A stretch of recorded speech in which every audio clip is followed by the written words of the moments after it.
Hello everyone, I am Annie. In today's video, we are going to talk about how to keep speaking without fear. Hi, I am Altaf. Many people feel nervous when they speak English, but today we will learn how to overcome that fear and keep talking with confidence. Altaf, why do people feel afraid when they speak English? Mostly because they think they will make mistakes, or others will laugh at them. But mistakes are normal, and they help us improve. That is true. When I first started speaking English, I felt very shy. I worried too much about grammar. Yes, many learners do the same. But communication is more important than perfect grammar. If people understand your meaning, you are successful. So the first tip is, don't wait to be perfect, just start speaking. Exactly. If you only wait to become perfect, you will never speak. Practice is the real teacher. Sometimes people freeze when they forget a word. What should they do? Good question. If you forget a word, try to explain it with other simple words. For example, if you forget the word umbrella, you can say something you use when it rains. That's a smart trick. So the second tip is don't stop. Keep talking with simple words. Yes, keep your sentences short and clear. Even basic English works well in conversation. What about fear of people judging? Some learners say they feel embarrassed. That fear is very common.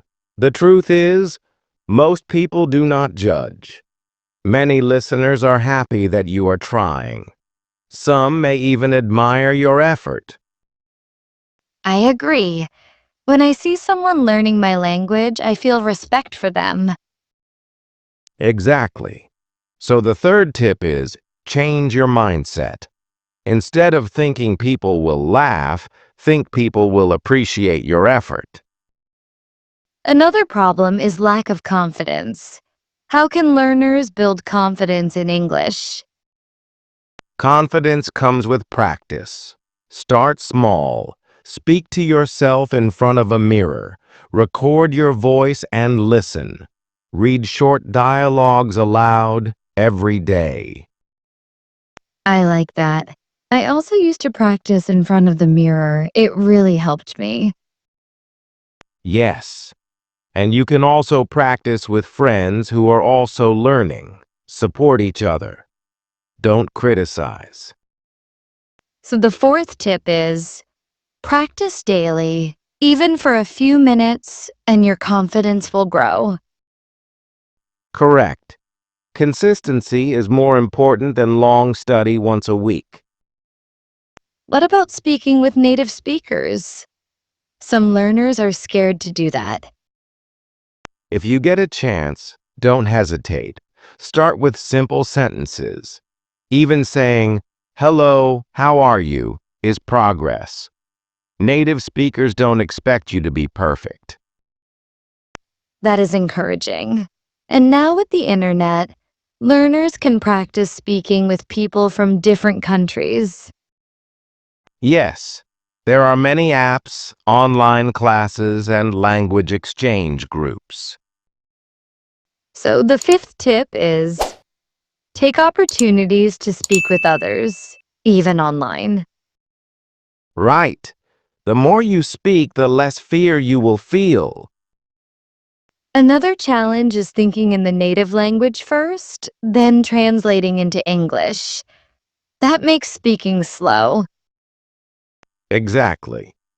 Learners should try to think directly in English. Start with small things, like naming objects around you. This is a pen. That is a chair. Step by step, your brain will get used to it. I remember when I started thinking small thoughts in English, my speed improved. Yes, and when you think in English, you don't have time to fear mistakes. You just speak naturally. So the sixth tip is train your brain to think in English, not translate. Correct, that reduces hesitation. What about body language? Does it help reduce fear? Yes, very much. If you stand straight, smile, and make eye contact, you look confident, and soon you will feel confident too. I agree. Sometimes acting confident makes you actually confident.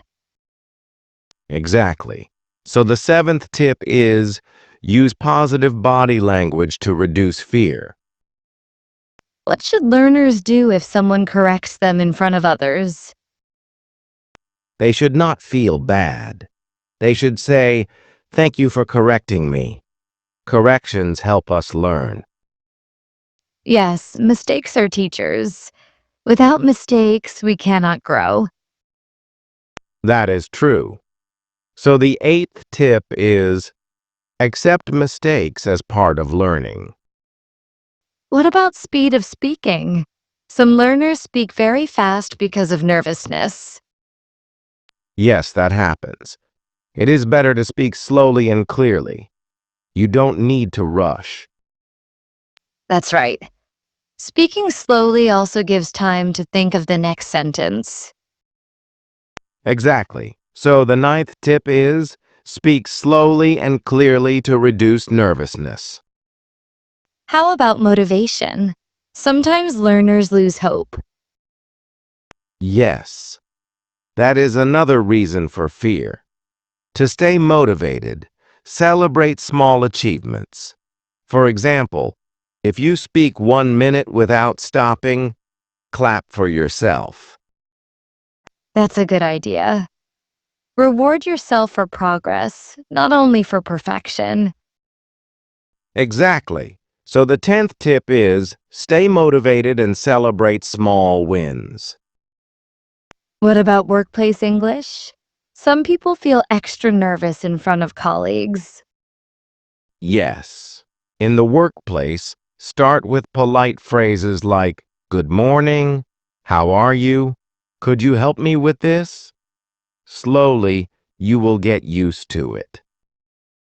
So, it's about starting small and building confidence step by step. Yes, fear goes away only when you face it again and again. That's true. The more we speak, the less we fear. Exactly. Remember, fear is only in your mind. Once you take action, the fear becomes smaller. So, let's quickly repeat the main tips for our viewers. Yes. Tip 1. Don't wait for perfection, just start. Tip 2. Keep talking with simple words. Tip 3. Change your mindset about people judging. Tip 4. Practice daily for confidence.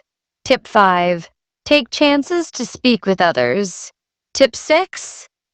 Think in English, not translate. Tip 7. Use positive body language. Tip 8. Accept mistakes as part of learning. Tip 9. Speak slowly and clearly. And tip 10. Stay motivated and celebrate small wins. Exactly. If you follow these steps, you can keep speaking without fear. Today we learned how to overcome fear, build confidence, and practice English without hesitation. Yes, and we learned that mistakes are part of learning, and with daily practice, fear disappears. So, keep speaking without fear and enjoy the journey of learning English. Thank you for watching. Keep practicing and see you in the next lesson on English with Altaf.